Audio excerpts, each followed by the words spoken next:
My audience care a lot about changing their life for the better. And I think at this time of year, change is front of mind for everybody. Everybody's thinking about New Year's resolutions, who I want to become in 2026. But when you look at the stats, 23% of people quit by the end of the first week of January, their New Year's resolution, the thing they aimed at.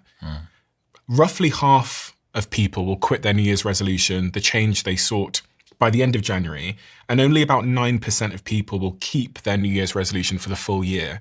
So I guess my opening question to you is, does this time of year matter at all? Is it a useful, productive time to be thinking about change in your point of view? I think the world is split into two camps. One camp says there is no difference between January 1st and December 31st. Like, why wait? It's December 10th. Just do it now. And the other camp likes the idea of there being a culturally appropriate moment to stop doing something and start doing something else.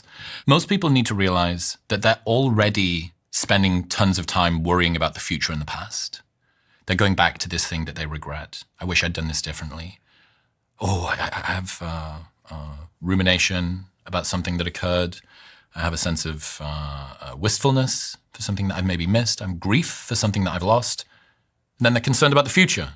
They think, I'm uncertain about this thing that's going to happen. I could plan. I could try and come up with a solution for this. So you're already worrying about the past. You're already doing reflection and planning, just in a very unstructured way where you don't get to choose when it hits you in the face. This is a culturally appropriate moment, like a scheduling appropriate moment for you to just step in and think, okay, in between Christmas and New Year, people that work in retail, God bless you, people that have got to go back to work and do that thing, but usually there's a bit of downtime. It's a little bit slower. It's Boxing Day, you're chilling out on the couch, and you're kind of thinking, wow, I was here again at mum and dad's house or with the in-laws or whatever. What was I doing last year? What was it like last year? You're already in a little bit of a reflective mode. There is no special magic super secret squirrel sauce in January 1st. But it is a good moment to check in because life tends to slow down a little bit. Work time is a little bit more slow. And you're already doing this. You're already thinking about the past and the future, and this is just a good structured opportunity to check in and do it. I guess the question that everybody should be asking themselves is, what should I aim at? And is there such a thing as aiming at too many things? What is a good goal for change? And when you think about all the people you've interviewed and the change you've seen in your own life, what does a productive New Year's resolution or productive goal sound like? And how do I get there? Yeah, it's very overwhelming. If you realize, wow, I can do anything I want. I could look at my entire life. Well, that's terrifying. That's absolutely terrifying. One thing I would say, this is your opportunity to change anything. Behaviorally, you can change anything you want. Not everything you want, right? That's the problem. You can become anything you want behaviorally, but you can't be everything you want. So you need to pick a small number. The single best question to work out what you should be doing next year. What would have to happen by the end of 2026 for me to look back on 2026 and consider it a success? I think that really helps to just give you a bit more perspective. And it usually comes down to only a few things. You don't usually have so much in your mind when you do that.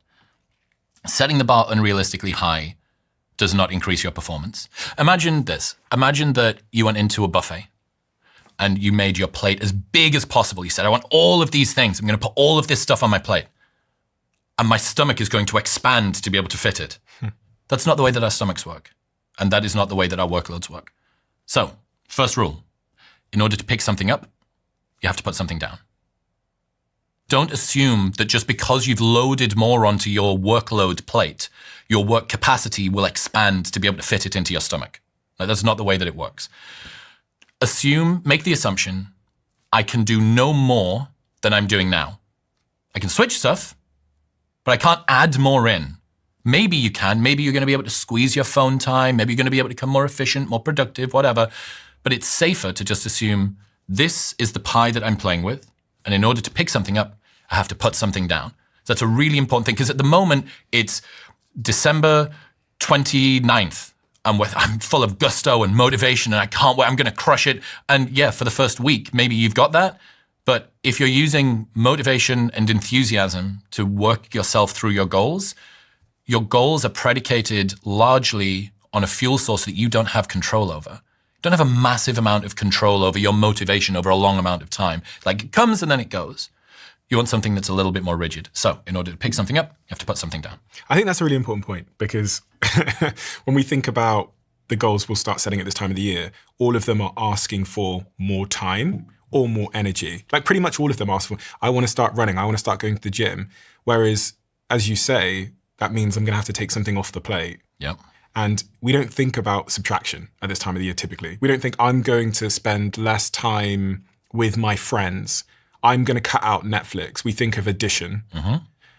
But logically, there's still just the 24 hours in a day and the finite amount of body budget that we have in terms of energy.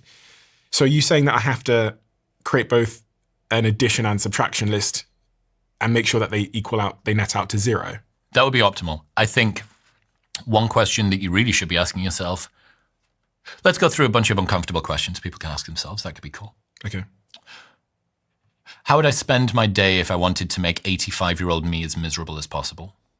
What is it that I did over the last year that made me right now feel this constriction? Okay. I don't like my relationship with my phone. I spend a lot of time on my phone. I don't like how my mornings aren't very productive. I've noticed that when I'm with my friends, I'm not very present. I've noticed that I spend a lot of time on my own. I tend to isolate when things get difficult.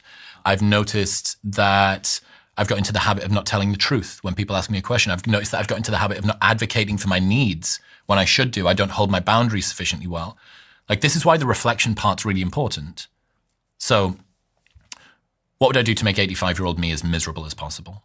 How would I spend my day? And in what ways am I already doing that?